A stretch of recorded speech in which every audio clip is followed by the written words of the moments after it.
There are three surefire ways to improve your composition through the use of balance, flow, and dramatic lighting. Now, in this critique video, I'm going to be doing a paint over of Robert's Mountain Lake. He's done a fabulous job here, and he's one of my members over on Tisch Academy.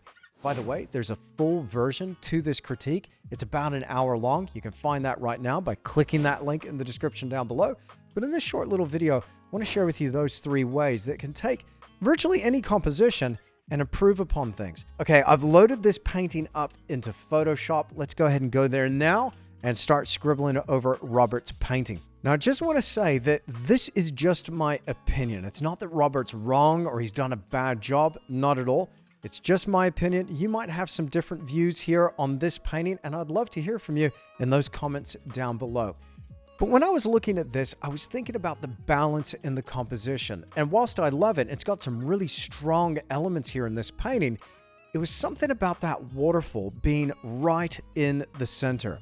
Now, whenever we do this in a composition, it tends to kind of kill that balance. We put things right in the middle.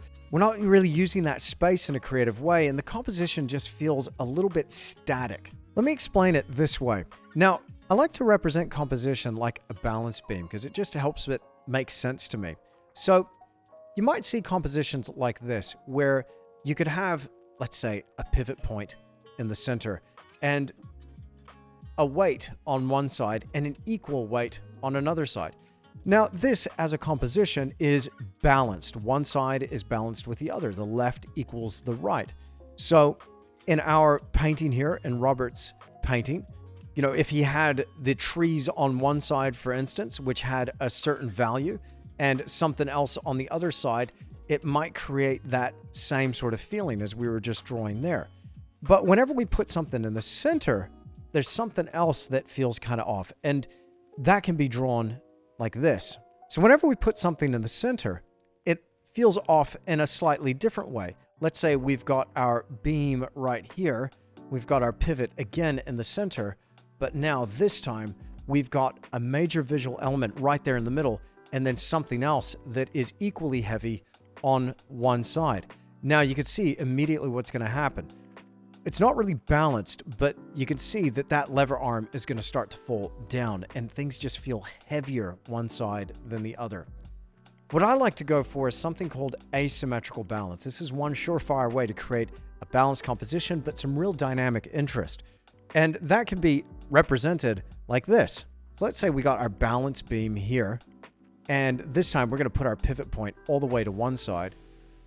We'll have a weight at one end that's pretty heavy, and then we can have a smaller weight way out here. Now, this visually would be a little bit more interesting. It's still balanced, but it's just balanced in a unique way, in an asymmetrical way. And when I say asymmetrical, it just means that one side is not exactly equal to the other side, and we don't have anything right down in the middle. And when it comes to composition, this is just one of my rules that I don't put anything right in the middle because it seems to impinge on that feeling of balance, that asymmetrical balance that I'm going for. So what could we do with the waterfall? Well, one thing that I think would improve the balance overall in this composition is moving it to the right. And I think a really good location could be over here towards the right-hand side.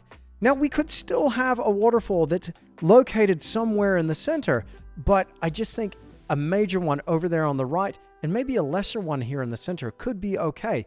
As long as the heaviest element in the composition isn't dead center, then generally that will make your composition work just a little bit better.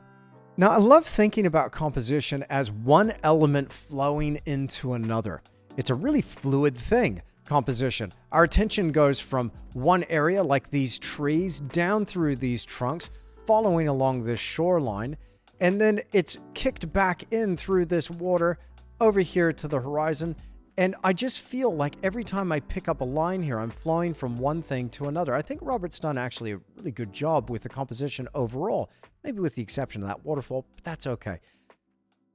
I try to improve my sense of flow from one area to another by really emphasizing some of these lines in the composition, but also avoiding particular lines in the composition. Now, one thing we're not going to get away from, generally, is a painting that has got edges to it or sides. I can't think of a single painting that doesn't have a left-hand side, a right-hand side, a top, and a bottom. Can you? Okay, so these are actually lines of force, lines of sight, lines that our attention flows along. And anytime we get an intersection or a convergence of these lines, our attention goes to that point. What do I mean? Well, check out this line on the shore. I don't know about you, but my attention seems to drag down here towards the bottom left-hand corner. And here we have an intersection with the left-hand edge and the bottom edge of this painting.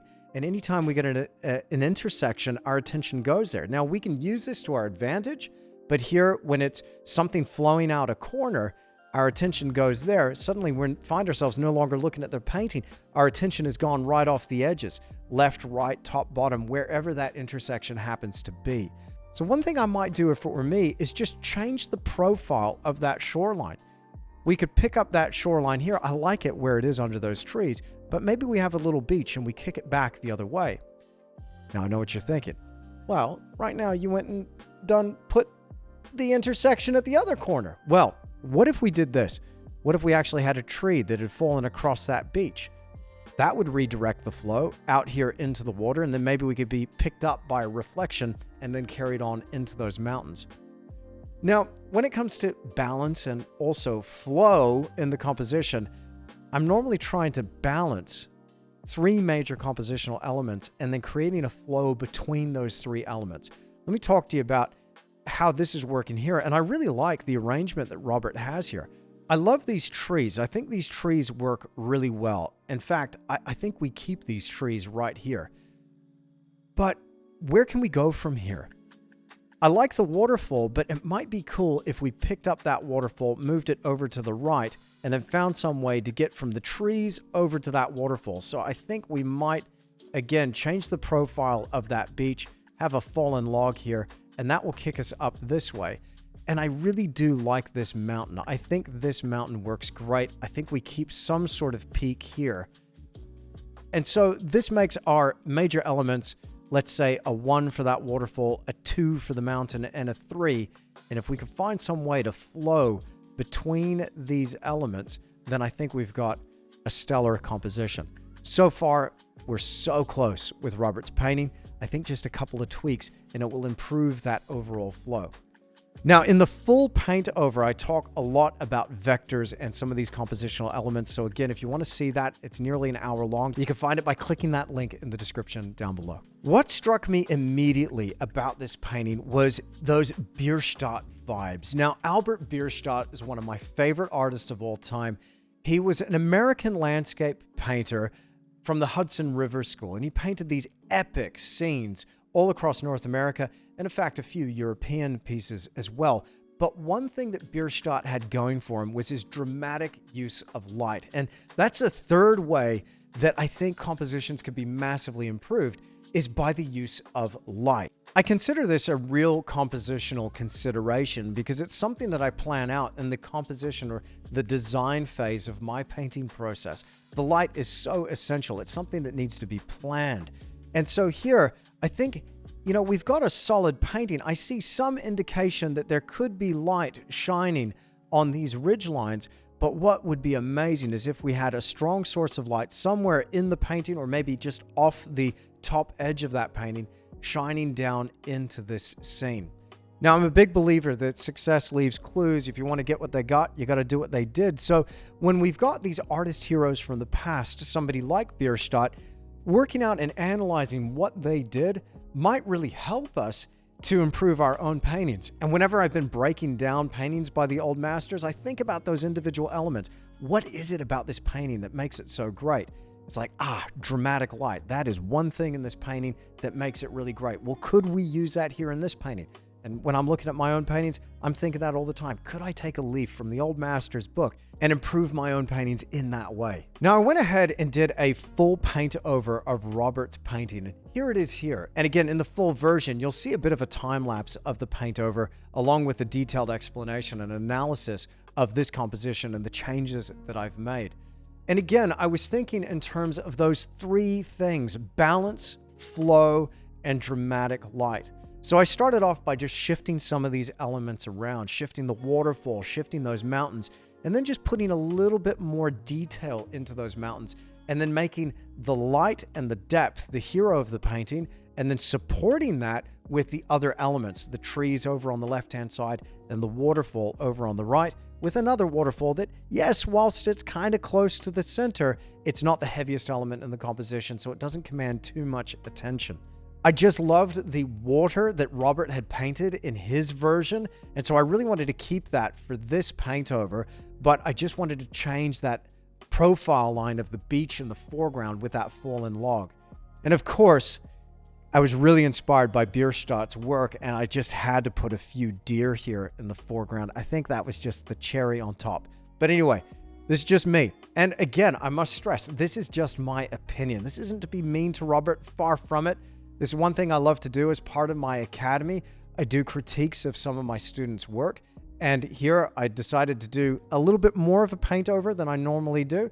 And so I wanted to share that with you here. So there you have it. There were so many things going on in Robert's painting that I really loved. He had some nice depth in there. There was really good control of his tones and colors. The drawing behind the painting was pretty solid, as was his brushwork. But just a few compositional things here I wanted to change. But I really did go pretty far with that paint over, I must admit. But once I started looking into Bierstadt, I just couldn't help myself. So a big thank you and a shout out to Robert for allowing me to critique his painting. Now, if you want to check out the full version, I mentioned before, but you can find that right now on Tisch Academy. What is Tisch Academy?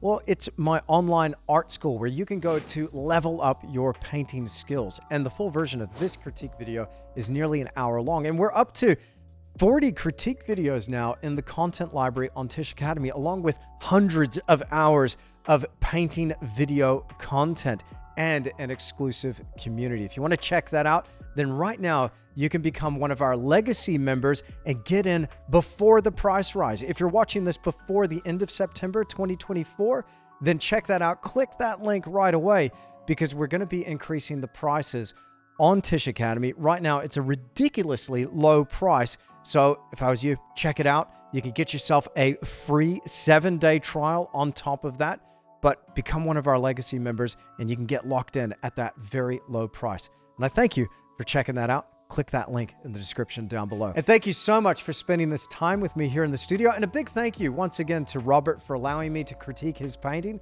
Let me know what you thought of the video by hitting me up in those comments down below. Make sure you click the like button and the subscribe button and the bell notification so you're notified when I upload another video. And I'll see you again in another video.